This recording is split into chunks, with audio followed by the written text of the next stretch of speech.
Welcome to today's webinar. My name is Jose Francisco, Project Manager at the IAS-USA. Today's webinar will be going over HIV drug resistance, the fourth decade. I'd like to welcome today's presenter, Dr. Douglas Richman from the University of California, San Diego and VA San Diego Healthcare System. Welcome, Dr. Richman. Good morning, good afternoon, and good evening, wherever you are.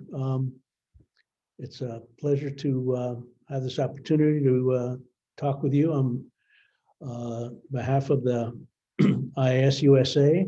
The CME information is indicated here, and it's approved for credits through various organizations for 1.25 hours. The webinar programs are supported by a number of sponsors for whom we are very grateful. And during the process of this, we will have some poll questions. And if you choose your response, we'll then get the answers, and that'll lead to some discussions. And the first one here for a test, there's no wrong answer. Please indicate your perception of your level of experience in the field.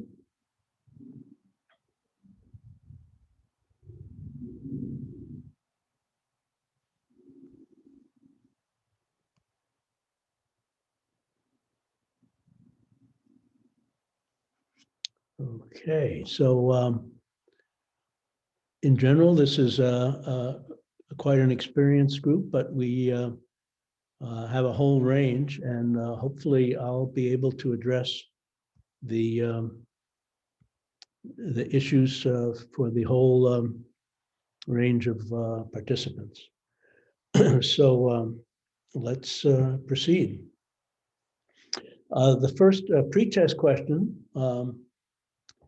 is indicated here. Are any of the following investigational new drugs in late-stage development, long-acting cabotegravir, islatravir, or lenacapavir, designed to prevent the selection for drug-resistant mutants?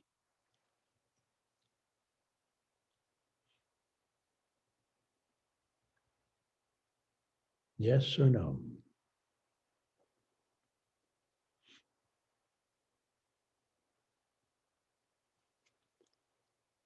Okay, we have a fairly even spread, but most of the electoral votes go to yes. So we will see by the end of the course which half of the group is right, at least by my opinion. So the learning objectives, by the time we complete the webinar, learners will be able to appreciate that resistance to antiviral drugs has not been eliminated.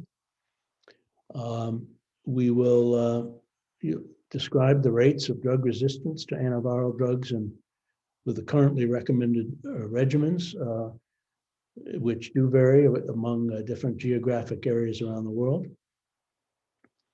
We'll describe how archived resistance may hamper simplification of antiretroviral therapy,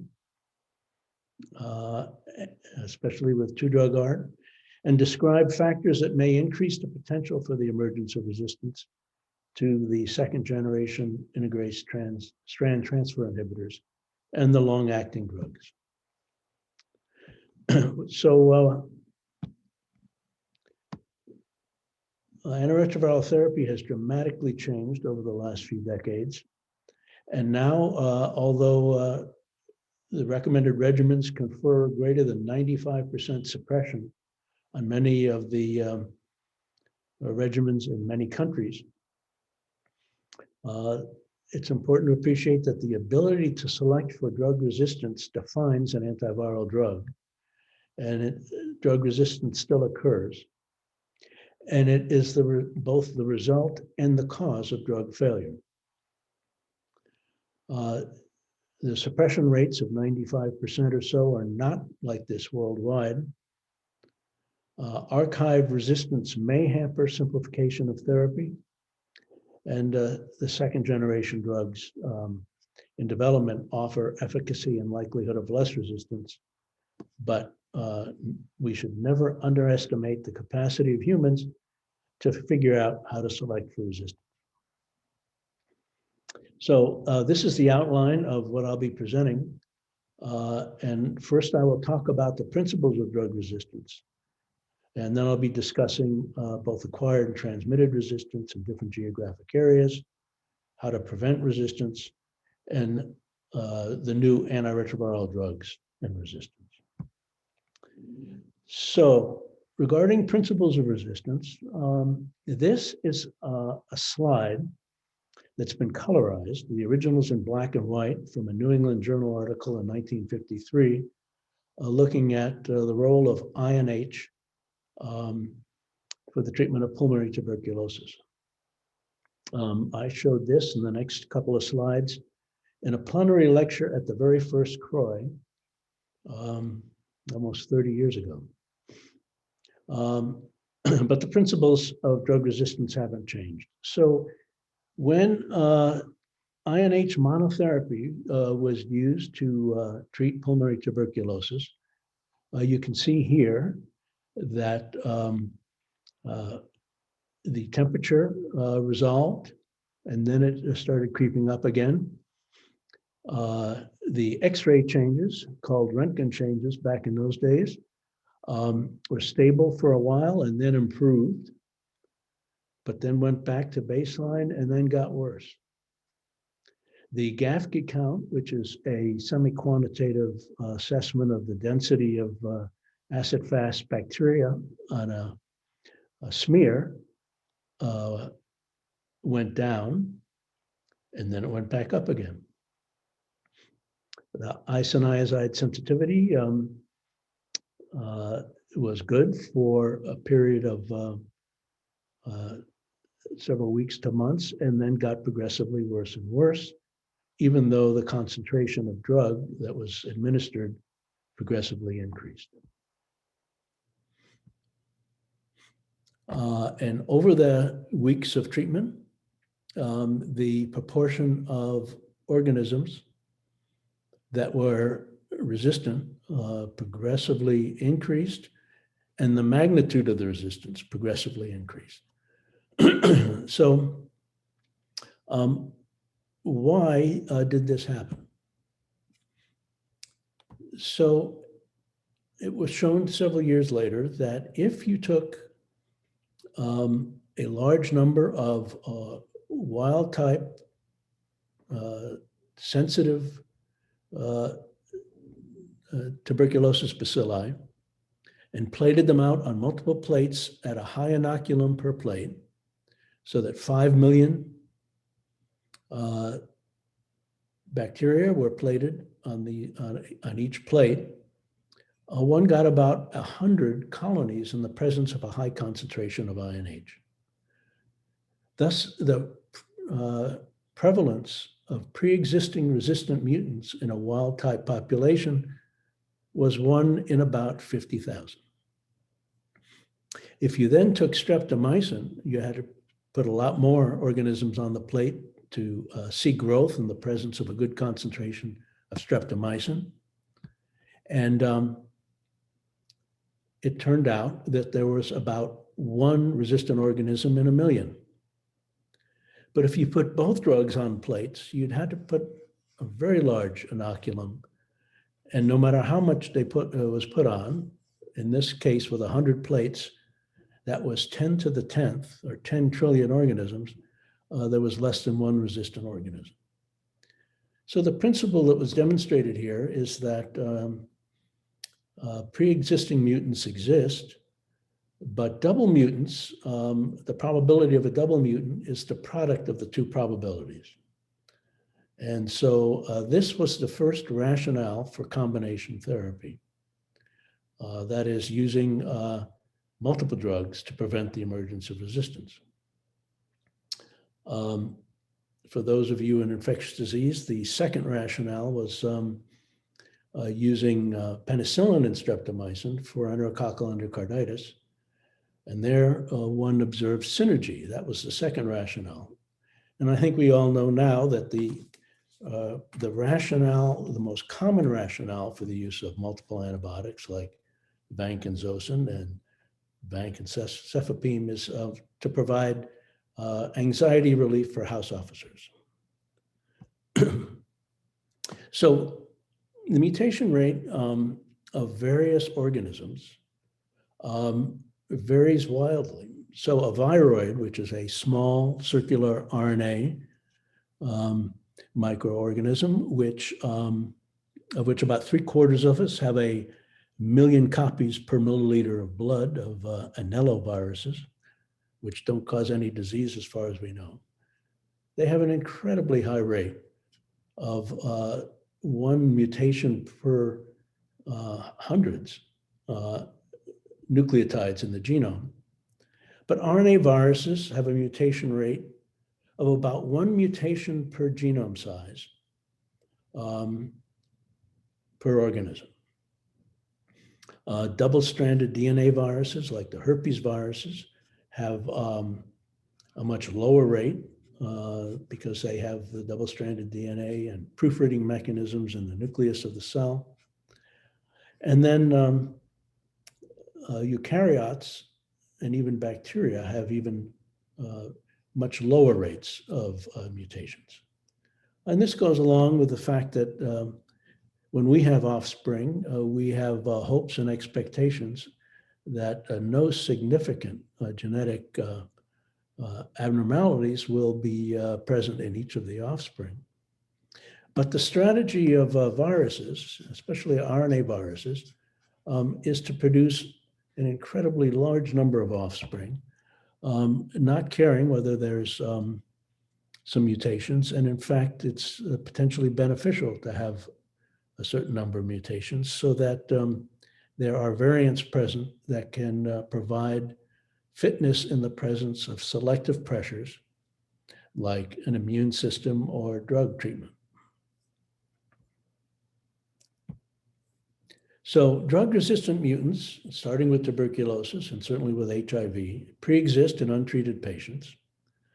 The HIV genome contains about 10,000 nucleotides, and the mutation rate is close to one mutation per organism per replication cycle.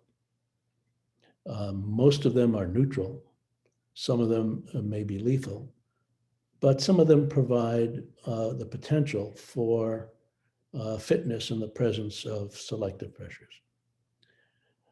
In addition, with HIV, you generate an incredibly large number of virus particles on a daily basis with lots of rounds of replication. And so there's numerous offspring. So single mutants are produced daily with almost every option on a daily basis in someone who's untreated. And these different variants have been seen in virus obtained from people before drug therapy was available. Double mutants are less common, but do exist. But 3 or more specific resistance mutations probably do not occur in the same genome in wild-type virus. And that is the rationale for using combination therapy. So the term quasi-species applies to a whole diverse number of variants within an individual that result from sometimes even a monoclonal infection. But all these variants start being generated and you get this tree of variants emerging over time in people. And they evolve from a monoclonal or oligoclonal virus inoculum, and that's due to the error pronation of antiretroviral therapy. So with that background of the principles of resistance, we know that HIV drug resistance is both the result and the cause of drug failure. It's the result in that emergence of drug-resistant virus. Is an inevitable consequence of the failure to suppress HIV, and this applies to hepatitis C, hepatitis B, influenza, tuberculosis, etc., in which there's ongoing replication in the presence of antimicrobial therapy. As we know, it's also the cause of failure because drug resistance certainly restricts the options and the efficacy of antiviral drug therapy. So there are two major mechanisms for drug resistance. One is acquired drug resistance, and this follows the use of non-suppressive therapy, monotherapy, inadequate dual therapy, or most commonly poorly adhered to combination therapy. This is called secondary resistance. Transmitted drug resistance is also called primary resistance. And this is when somebody who has an acquired drug-resistant virus, or even a transmitted one, shares it and transmits it to someone else. Now, both of these mechanisms are too prevalent, and prevention strategies for these two mechanisms are completely different.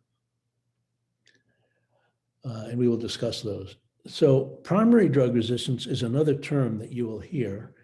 This has been primarily utilized in sub-Saharan Africa because when a new patient appears in a clinic with a chronic infection and is tested for drug resistance, it's been shown that some of it is due to transmitted drug resistance, but some of it is also due to non-acknowledged previous treatment, either due to people sharing medicines or being treated in another clinic that then coming to a second one and not disclosing it. And so it's more accurate to describe those subjects who are being studied as having primary drug resistance if you don't know whether it's transmitted or not. So the quasi-species in an individual turns over very rapidly. Most of the virus population is cleared. Each virion is probably cleared within an hour or so. And so what you see today is a different population than what you'll see tomorrow. And this allows for the rapid turnover of drug-resistant variants under selective pressure. And what we also know is that there can be a fitness cost to drug resistance, so that if you stop therapy altogether over time, wild-type virus might reemerge as the selective pressure is removed. And that, as we all know, latently infected cells continue to harbor whatever was in the patient during their history of infection. So this sort of nice figure from Karen Metzner sort of reflects all those different possibilities. In acute infection, you've got a relatively monoclonal population, here wild type, and the size of the population is very high. Many acute infections have 1 million to 100 million copies at their peak. During chronic infection, you get a steady state level with a bunch of variants, some of which may have pre-existing single drug mutations.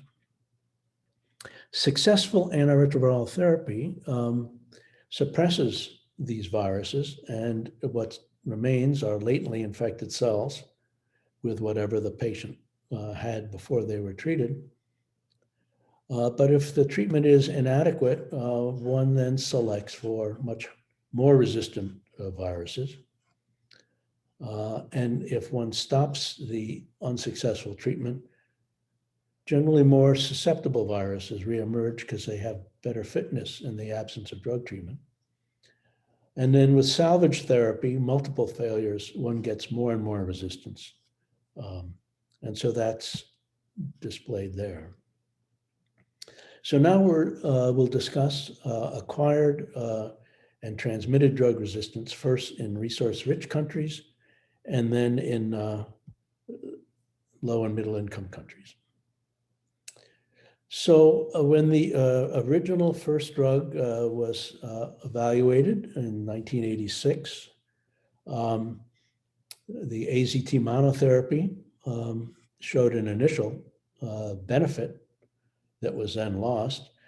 And what we did was take sequential isolates from the patients on that trial and showed that the drug, just like we saw with INH and tuberculosis, selected for progressively more and more resistant viruses. And when one sequenced these viruses, there was a progressive accumulation of more and more thymidine analog mutations in the reverse transcriptase, which is the target gene of the drug. Within just a couple of years of the initiation of combination therapy, in which most of those patients had had nucleoside-only therapy for many years, with Sam Bazzetti, we showed that in a representative sample of 1,000 people who were weighted to reflect the 250,000 or so people who were on treatment in the United States,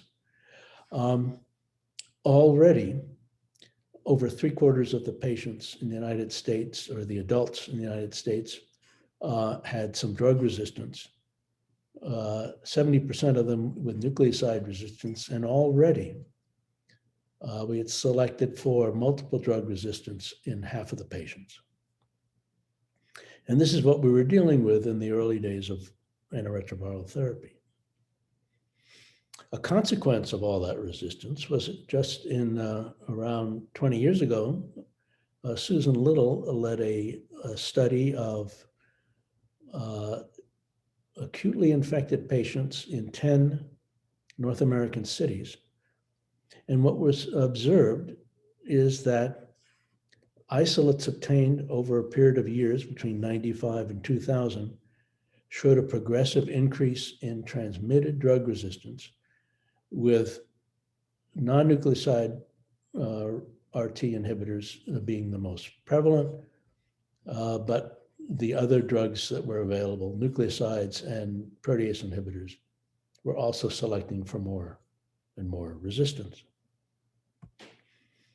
A European cooperative study has shown that these levels have been fairly stable in Europe. These are the largest numbers, but this is also true of North America.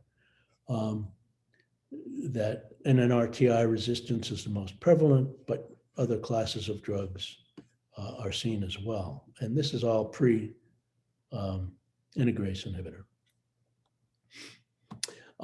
The Swiss cohort, which is probably the most extensively studied cohort, what was observed in a nice study showed that progressively more and more people were being tested and treated. And what could be seen in various intervals before 1999, 99 to 2006, and after 2007, the numbers of newly identified people are progressively increasing, but the prevalence of resistance to one drug or multiple drugs was getting less and less in each time period. And you can see that again here below in A and B, where the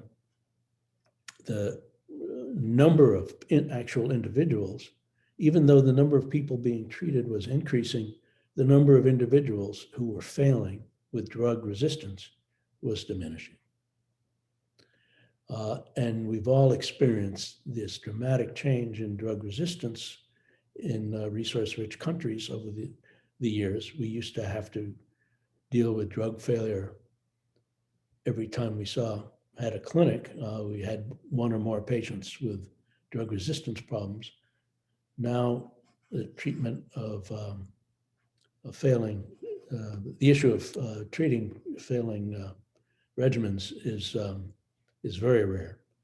And all of this happened before the availability of the second generation integration inhibitors, which we'll get into. So how did the reduction in resistance happen with more expanded treatment? We had better drugs. That's the major thing. We had more potent drugs, drugs with longer half-lives, tenofovir FTC, better PIs, integrase inhibitors. In addition, these drugs that we got were more tolerable and less toxic. And the thymidine analogs or history, for example, the protease inhibitors that we've got now are much more tolerable and less toxic. So that is a very important aspect of adherence.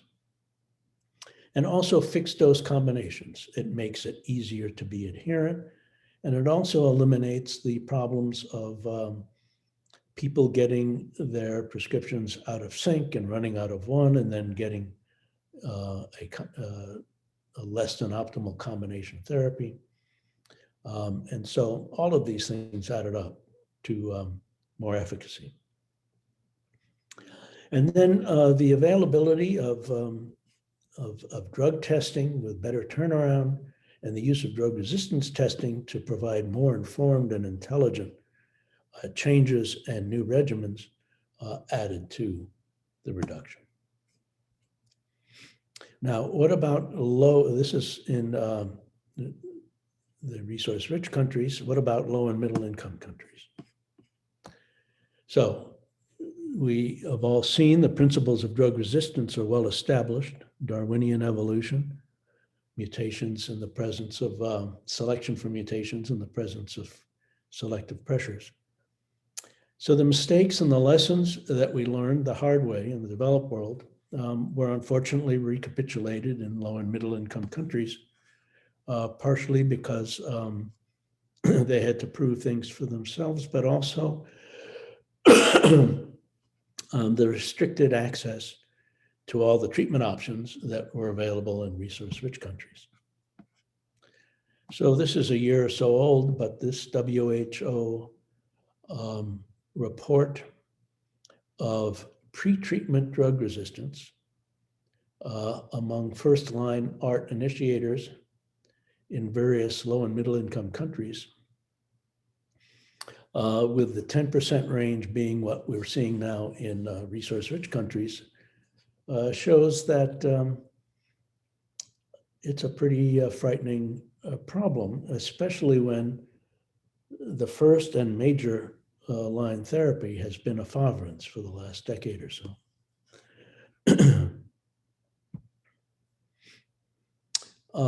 But another problem has been the ability to monitor. So this paper from Lucas Hermans and the Utrecht group, along with the South African treaters, which has actually been published in Lancet Infectious Disease, shows what happens with suboptimal access to testing for viral load. So even in South Africa, though they had moved to the modern less than 50 copy testing in many sites, the official WHO reporting was to report less than 1,000. But this study of almost 70,000 subjects showed that although close to 90% of people had less than 1,000 copies, over 10% of those individuals had between 50 and 1,000 copies.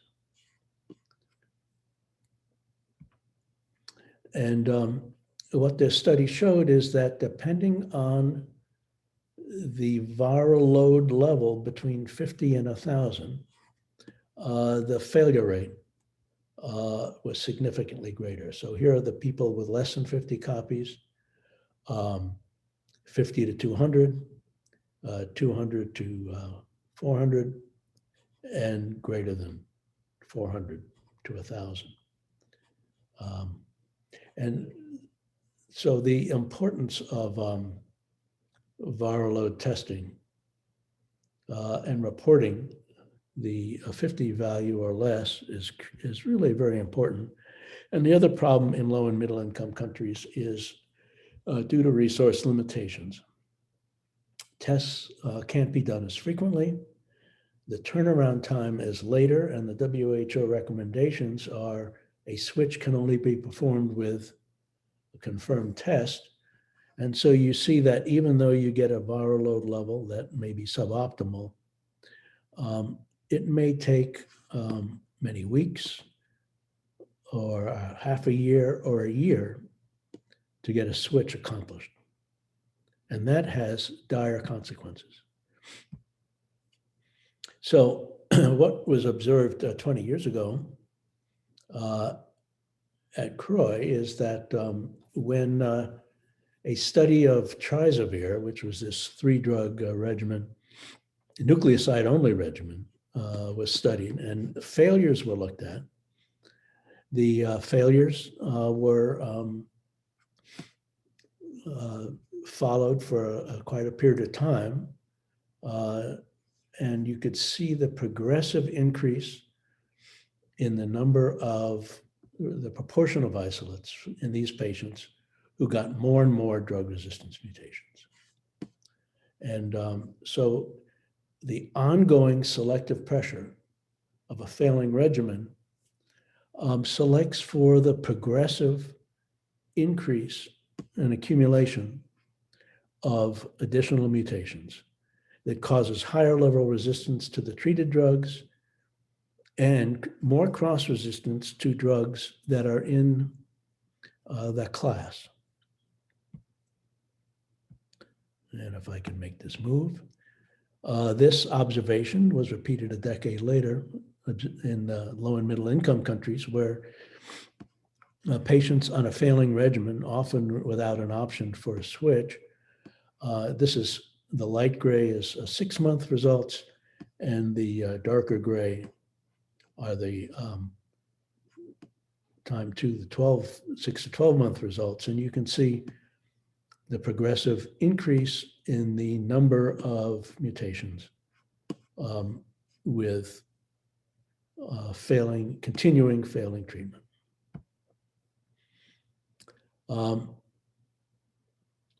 So how much will resistance impact the benefits of antiretroviral rollout in resource-limited countries? So there's no question that the antiretroviral rollout in low and middle income countries has had a dramatic impact. Over 20 million individuals in resource-limited countries have been treated. Millions of lives have been saved and prolonged. But there have been several problems. We've been using suboptimal treatment regimens, at least up until very recently, for treatment and for mother-to-child transmission. We've been assessing failure by clinical CD4 endpoints, and then more recently, less than optimal monitoring for virologic failure in individuals for both acquired and transmitted resistance. And all of these are the consequence of limitations of resources, not intelligence or capability on the part of the treaters. So how do we prevent resistance? This summarizes it all pretty much in one slide. Acquired drug resistance requires addressing the causes. Number one is the patient. Adherence. What Margaret Fischel showed with really some of the early combination regimens with AZT, 3TC, and Indinavir is that in a prison population with directly observed required therapy, there were no failures. And then when these patients went out on the street, failures started to accumulate. So almost any good combination regimen in someone with wild-type virus will be 100% effective with 100% adherence. The prescribing provider is critical, both selecting an optimal regimen and counseling the patient. And both of these can make a big difference. The drugs, as we've mentioned, are critical. Potency, tolerability, and pharmacokinetics all have a major impact on reducing failure. And that's why we have seen failure rates with resistance in the registrational trials of the second generation drugs, dolutegravir and bictegravir, are in the 1% range. And most of the quote unquote failures are really people lost to follow-up because they left town or quit the trial. The healthcare delivery system is very important, as I mentioned, especially in low and middle income countries where providing viral load monitoring and prompt turnaround is critical. Assays for drug resistance, or in some cases, drug levels. And I mention that because what's been shown in the trial from the Utrecht group is that half of the people who fail on a Kaletra regimen, which is the backup regimen for a switch in people failing AAA, half of them fail with no resistance and no drug levels. And so the tolerability of the drug, ritonavir boosted lopinavir, accounts for at least half of the failures. And then stockouts are also a problem.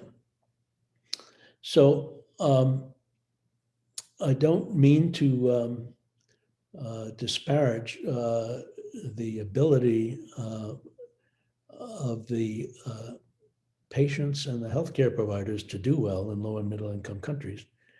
This is a slide provided to me from Ava Avalos, who is caring for patients in Botswana, a somewhat more resource-richer country than many in sub-Saharan Africa. And in their initial studies, in which they were one of the first countries to implement a dolutegravir regimen, it showed that in a cohort, a chart review of 709 patients at several sites, after 12 months, there was less than 1% failure with a higher viral load. Lost to follow-up, counted for a few more. There were 3 deaths, but not related to drug therapy, actually TB, and a couple possible toxicities. So there's almost a 98%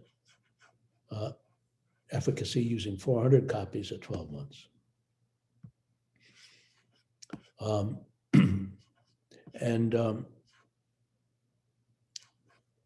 Switches are another issue. And this is a concern in sub-Saharan Africa, where now using a dolutegravir regimen it may be great for first-line therapy, but for people who failed with multiple drug resistance, there could be a concern. So I'm not going to mention the 2 most recommended regimens in the guidelines, the IAS-USA guidelines and the DHS guidelines. So dolutegravir and bictegravir, everybody's familiar with the really dramatic efficacy and the very incredibly low rates of failure of the resistance. I mean, they're case reports. But let's get to the new drugs. Doravirine is a non-nucleoside RT inhibitor from Merck.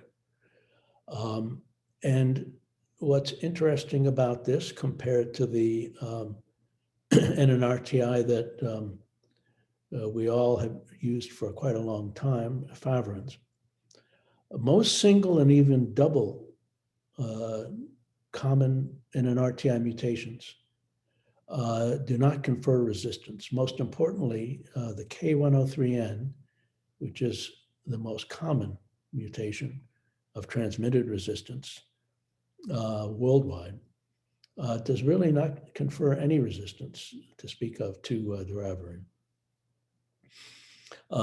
From in vitro studies, and now in the phase 2 studies, the Drive Ahead and Drive Forward, with hundreds of patients, it was seen that resistance was seen in a small percentage, 2% or so.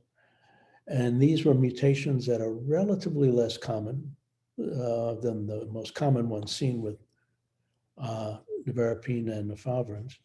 And you usually need multiple ones to get resistance to doravirine. One patient in the phase 2 study developed resistance with failure with doravirine, and these were 3 mutations that had to be acquired to develop resistance. European groups have shown that the prevalence of doravirine resistance-associated mutations is found very low in a treatment-naive population, only 1.5% out of almost 10,000 patients. And these are with a combination of mutations, those listed here. And those previously treated with NNRTIs, intermediate and higher level resistance is present in 12 to 6%. So in treatment-naive patients, this is quite a promising-looking drug. In previously treated patients, its use, I would argue, might be held off, at least until for a second-generation integrase inhibitor regimen, until we see the phase 3 data. And we'll mention that a little bit later. But this is a very promising nucleoside, NNRTI, I'm sorry. So there are 2 new drugs that are targeting the entry process. So the definition of an antiviral drug is one that can select for escape mutations in the portion of the virus against which the drug is targeted. So the antiviral drugs that affect entry target envelope and its interactions with the host. But the point I want to make is that all antiviral drugs select for resistance. If you can't select for resistance with a drug, it probably doesn't have antiviral activity because Darwinian principles are that the organism is going to try to escape selective pressure. So for antivirals that target envelope-mediated entry, there's one drug in which we can find genotypic signatures for resistance, and that's enfervatide, or T20. And that's because it is a peptide that targets a specific sequence in GP41 that enfervatide binds. And so that stretch of a couple of dozen amino acids is the area in which resistance mutations occur.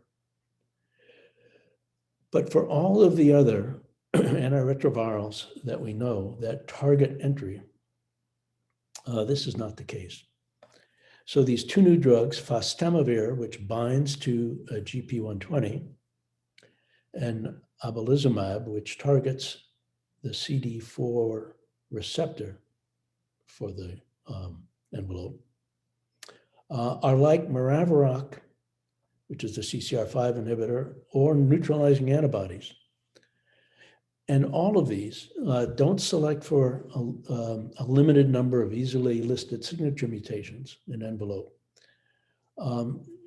They select for an incredible range of mutations, different in almost each resistant mutant, because the mutations in envelope often confer conformational changes in this really highly variable target. They can confer mutations in glycosylation sites. And all of those can contribute to resistance, and they're often in combination. So you can't do genotyping really to identify resistance to these drugs. And their use in reality is going to be restricted to people with multiple class resistance with few alternatives. But I think much more important, certainly to much larger number of people, both for treatment and for prevention, are the new long-acting drugs, which everybody is quite excited about. So the one in furthest development is rilpivirine cabotegravir for both treatment and prevention, which requires 2 shots every 8 weeks. And resistance has been observed in the large trials of this combination, but not frequently, but it can happen. And this combination is probably going to be approved in 2021. And there are 2 large trials, which have been published in the New England Journal. The Atlas trial is for maintenance. So these are people who switched from an effective oral regimen to this parenteral long-acting regimen. And the 3 failures are indicated here. And at failure, the resistance has been, in almost all cases, it is resistance to in reverse transcriptase. So resistance has been selected for rilpivirine, which targets reverse transcriptase. And in many of the cases, resistance is also been seen in integrase, which is targeted by cabotegravir. Now, one of the challenges with rilpivirine is that there are natural polymorphisms, that is, mutations that are natural and can be seen in people who've never seen drug, that do confer less susceptibility, and that will predispose to failure and thus compromise the combination. And that was seen here in these baseline regimens. But what's also been seen is there's a variant of A called A1, seen largely in Russia, that has this L74I, which seems to make the genetic barrier to integrase resistance a little lower. And something happened. This slide, the font size is smaller, but the second study in which oral induction was then followed by the long-acting injection regimen for people who were starting new therapy, there also have been some treatment failures. And once again, it's the same situation with resistance mutations to the rilpivirine, but then the pre-existing L74I and the acquisition of a new higher level mutation that confers resistance to cabotegravir. So this slide from the NIH group looks at the various integrase inhibitors and their susceptibility to various individual mutations. And as you can see, the first generation drugs, as useful as they were in their time, are much more susceptible to selecting for high-level resistance and failure. But what you can see here is that cabotegravir is a little bit more susceptible to loss of activity in the presence of mutations than the other two drugs, especially bictegravir. And as a result, I think it's a little more vulnerable. And so what probably happens is if with this combination, it's quite conceivable that some resistance to rilpivirine and a subset of patients who are on the lower end of drug levels with the cabotegravir, it's possible to get resistance, even though I should point out that the described cases were quite infrequent, less than 1%. And there's no question that the efficacy of these long-acting regimens are better than oral regimens for the simple reason that adherence is dealt with much more effectively. But we will come back to this later. The next long-acting drug I'm going to mention is islatravir. Islatravir is a nucleoside, but it's different than the others. It's called a non-nucleoside, a nucleoside reverse transcriptase translocation inhibitor. So a slightly different mechanism of action. So with the NRTIs, the ones we've all been familiar with, they act as chain terminators. So the elongation of a DNA strand from in reverse transcription results in the addition of a nucleoside triphosphate, which forms a phosphodiester bond.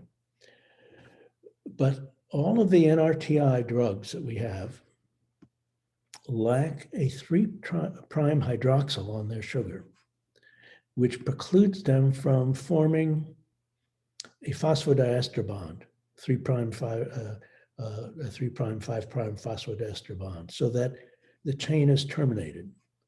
And that's the end of this replication effort here. What islatravir does is it has a different structure, which does block the movement in the active site, the translocation, so that another nucleoside can be added. But what also happens is the addition of a physiologic nucleoside triphosphate gets put in a position in which elongation is prevented. So it has this different mechanism of action that results in a much greater potency. And this is a table from the Merck group showing the susceptibility of various viruses to 3 NRTIs and to islatravir with the cute name MK8591. And you can see here the wild type virus. This is nanomolars of the IC50. Is susceptible to just a couple hundred picograms of drug, a remarkable potency. While AZT is here in the several nanogram range and so on. And you see here that with all the different known nucleoside resistance mutations, even if they result in an increase in resistance, like the M184I and V, it's still a sub-nanomolar efficacy, really potent. And then some mutations hypersensitize, the most important of which is K65R, and this is very interesting. That also hypersensitizes to AZT, but that's a very common tenofovir-related mutation in sub-Saharan Africa. So the bottom line is this drug is incredibly potent, and even if you find something that diminishes its activity, it still should be potent at the levels we can use. And if one selects for resistance in vitro, you get the M184 INV, and it's still nanomolar or less potency. And if you keep selecting, you can add this mutation here that makes it more resistant up here, that 114. But it turns out the combination of 114 and 184V in a virus results in the inability to replicate in primary lymphocytes. So there's such a fitness cost that we don't know if resistance will emerge very readily, but one shouldn't underestimate anything. And I should mention that islatravir is, I'm not going to show the data, you probably have seen it, but this is a drug that has a very long half-life when given orally. But what Merck has done is prepare these small implants, which they have put in monkeys. And they are effective from multiple virus challenges for more than a year, up to 18 months. And so it's conceivable that as prevention, this approach could be the sort of a drug vaccine that that we need so readily, because this is a remarkably effective drug, at least in monkeys. Now, the phase 3 studies for both treatment and prevention are ongoing, and Merck is studying this drug with doravirine, among others, and that combination could prove to be very interesting, but we need to see the phase 3 data, and those studies are ongoing. The last drug I'll mention was called 6207. It's now called lenacapavir. And this is a completely new class of drugs developed by the Gilead folks. And it binds to this beautiful fullerene structure. I guess beauty is in the eye of the beholder, but if you like viruses, it's and this is the capsid structure that encloses the genome of the virus. And this lenacapavir binds to the component capsid parts of this structure. And as a result, it prevents this capsid from disassembling and thus freeing up the genome. And if the genome does get freed up, the capsid still is bound to the pre-integration complex of double-stranded DNA. And the capsid is important for mediating entry of the pre-integration complex through the nuclear pore into the nucleus. And so that's a second step in screwing up the replication cycle. Then it also screws up the assembly process so that virus production is messed up. And these 3 sequential steps function as a sort of a synergistic mechanism. We're familiar that if you botch up sequential steps in a process, you get sort of a synergistic effect. The most common one in infectious disease that I'm familiar with is trimethoprim sulfa, which blocks 2 sequential steps in folate synthesis. And so this mechanism is results in incredible potency. And then it has a remarkable half-life. And Eric Dar has presented data showing that subcutaneous lenacapavir has this long half-life. And these are different dosing regimens. And there's been now one participant each in the 20 and 50 milligram arms selected for a mutation at the end of the 10-day study. Now, all of the phase 2 and phase 3 studies are being done with these higher concentrations. And we are all looking forward to seeing the results of those studies with this really exciting drug for both treatment and prevention. And now with subcutaneous injection, that was with oral, you can see that this drug has effective levels with a single subcutaneous injection for 6 months.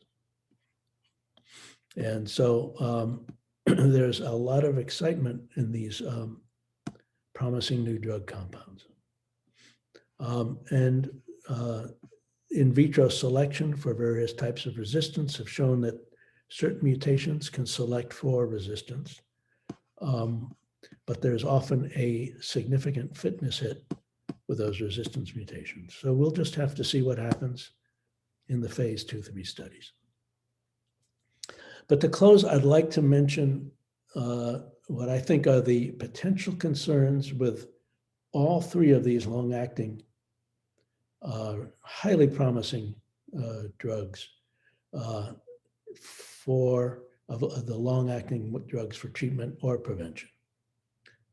I think the most important issue is the data look really very exciting for rilpivirine cabotegravir in the phase 3 studies, but everybody was followed up very carefully. The concern is in subjects who are lost to follow-up or fail to comply with a continuing regimen, there's going to be a tail of persistent and slowly diminishing plasma levels of drug. And these are the optimal conditions for the resumption of viral replication in the presence of ongoing selective pressure. And that'll select for higher and higher levels of fit and highly resistant virus. Now it's conceivable the implant with this islatravir can be removed if there's a problem, but not if someone is lost to follow-up. And these individuals, it's my guess, are more likely to be the type of individuals who will engage in high-risk behaviors. And there are individuals who may not appreciate that they can transmit infection. And we know that U equals U, but failing on a regimen that selects for resistance is no longer undetectable. It should also be appreciated, it's been shown with the rilpivirine regimens, that unrecognized pretreatment drug resistance mutations, either acquired or transmitted, can compromise the efficacy of a regimen. I think everyone should appreciate that none of these 3 long-acting proposed regimens address hepatitis B virus infection. Tenofovir is critical in somebody with antigen-positive hepatitis B. And that the few early failures with rilpivirine cabotegravir may indicate a pharmacokinetic vulnerability in certain HIV subtypes, A1, for example, or in individuals who happen to be at the lower end of the drug levels. So why don't we try this question again, the post-test question. Are any of the following investigational new drugs in late-stage development designed to prevent selection for drug-resistant mutants?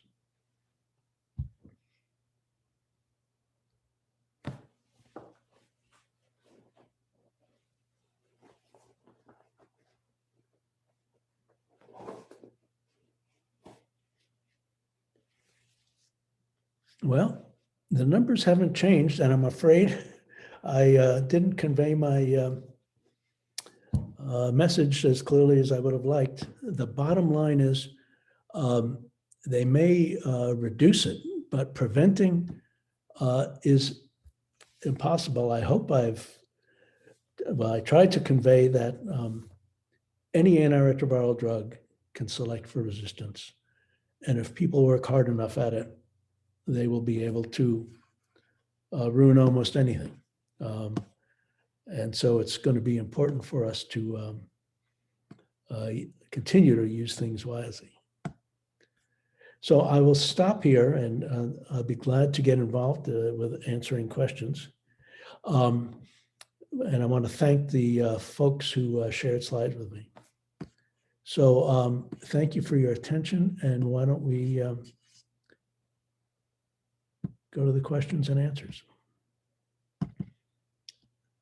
Let's see, I'm trying to see them here. I better. So Dr. Richman, if Yeah. you locate the Q&A button, I'm sorry? if you locate the Q&A button in the Yeah, I'm pushing the button and nobody answers. Maybe I should, so you could actually unshare your screen now. yeah. You'll have a better view of the navigation. And Dr. Richman, we'll cut and paste some of these questions into the chat box. That might help you to see them. Okay, there we go.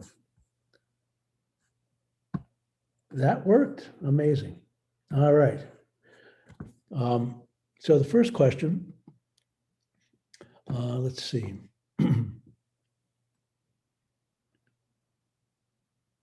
So the question is about the lasting effects of resistance mutations. The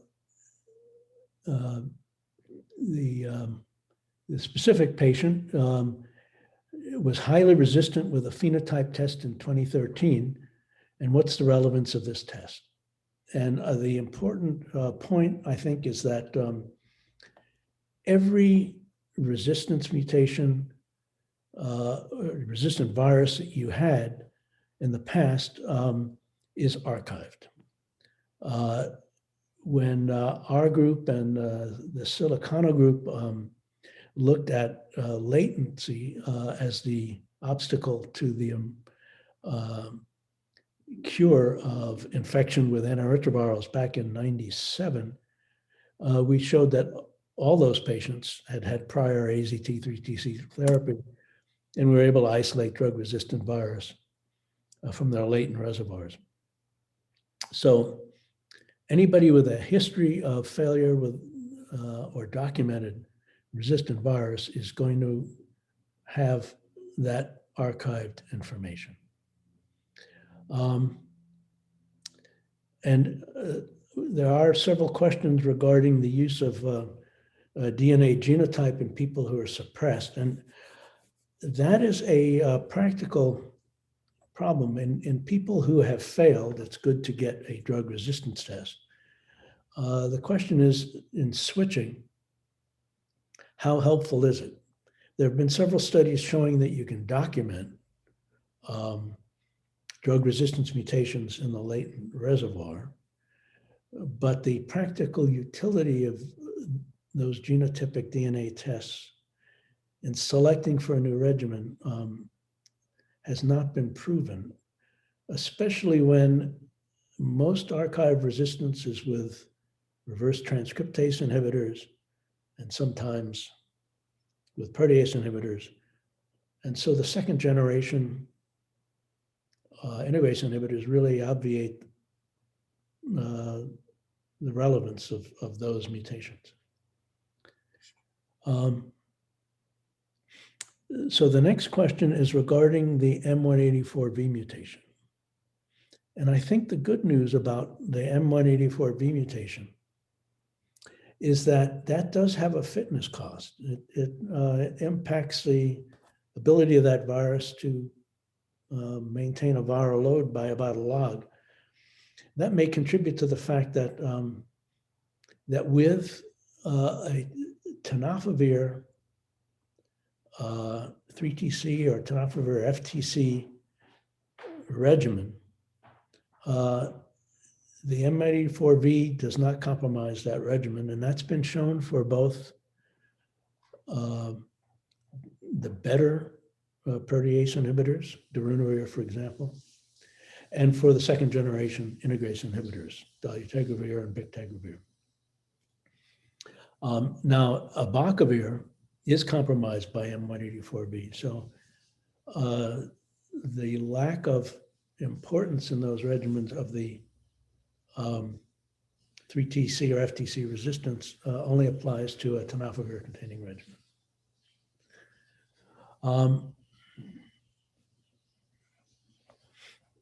Okay. Let me just see.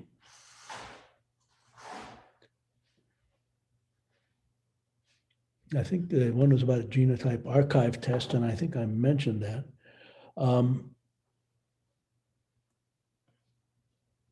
Somebody asked what translocation actually is. So what happens if I can, this is the reverse transcriptase, and here is the RNA template going through it, and it moves one base at a time through the reverse transcriptase, and that's called translocation, so that you can elongate the DNA strand in the reverse transcription process. And what islatravir does is block that translocation.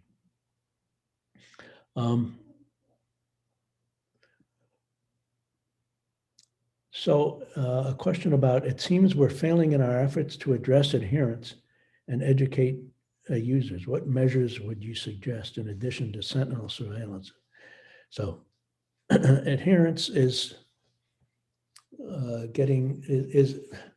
human behavior is much more difficult than science in terms of managing.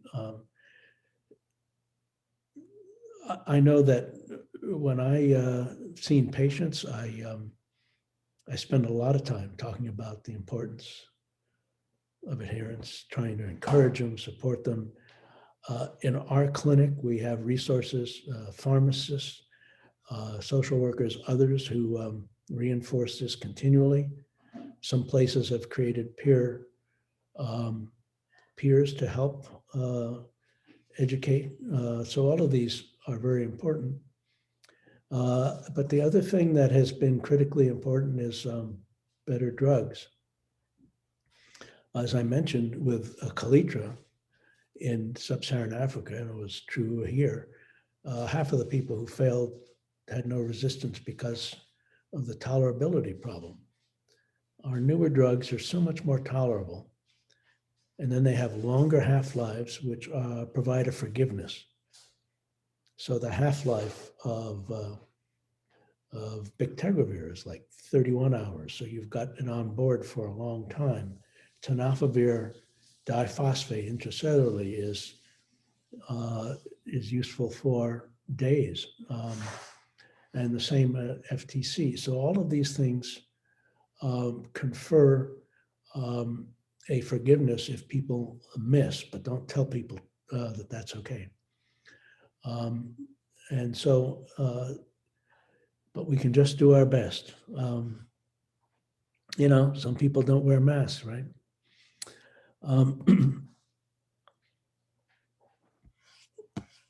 Let me see, the questions are starting to disappear.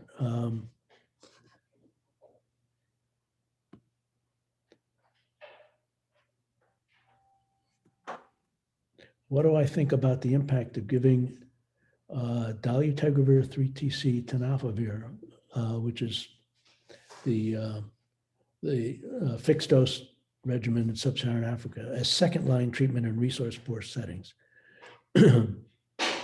So this is a concern. So I think it's important to point out, I didn't mention this, that the magnitude of transmitted integrase resistance, even in the resource-rich world, is 1% or less. So one can pretty much presume that integrase resistance probably doesn't need to be tested for until these various sentinel surveillance programs start seeing greater levels of resistance. Because M184V resistance does occur and is transmitted, I would personally be hesitant about using a 2-drug regimen until I could confirm that the baseline did not have M184V. So we can use, I think, that 3-drug regimen as a first-line therapy. But in people who fail, the concern in sub-Saharan Africa is that with the K65R and the M184V, we may have a compromised regimen. And I think it'd be nice to be able to test people rather than just switch to that fixed dose regimen. But I think in practice, that's probably not going to happen. So I'm worried what may occur. Another question that has come up is the K65R mutation that confers a fair amount of resistance to tenofovir. What should be used in people who have that mutation? This is seen much more in Europe, where there's more African immigrants who are showing up with this than in North America. I know that one thing that is used commonly is boosted darunavir and dolutegravir, and that obviates the issue for any RT mutations. The future may indicate that an islatravir-based regimen would be good because the K65R hypersensitizes to it. In the past, some people have used AZT because it hypersensitizes, but to my mind, with very few exceptions, that drug should be history. So let me see if there are other questions. With low-level viremia and preserved CD4 counts, should we change regimens? And my answer is yes. One needs to use a more potent regimen. And that's one situation where adding something may be useful. Maraviroc, whatever is not in a different class, but prolonged levels low. It has been shown that you can select for resistance and failure with that. What we have known for years is that CD4 cell counts do not fall for a fairly long period of time in failing regimens.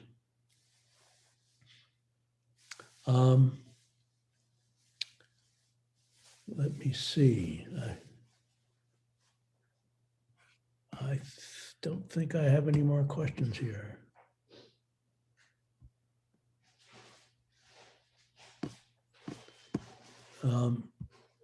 Jose or Donna, are there questions that I can't find here? Or have we? I think you've answered them all, either in your lecture or your Q&A period, Doug. And thank you for taking the extra time to take the extra questions. I think if you're agreeable, we can close up. Okay, well, thank you, meeting all of you.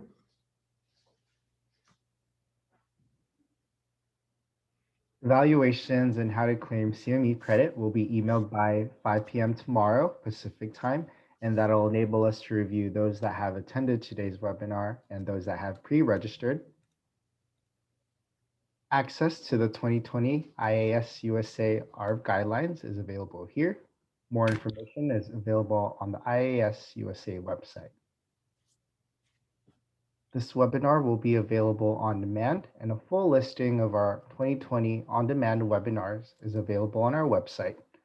Additionally, the 4-part IAS-USA webinar series on pain and addiction is also now available online. We'd like to thank our presenter, Dr. Richman, to the audience for your participation, and all the HIV clinicians working 24/7 to continue to provide care for people with HIV. This concludes today's webinar presentation.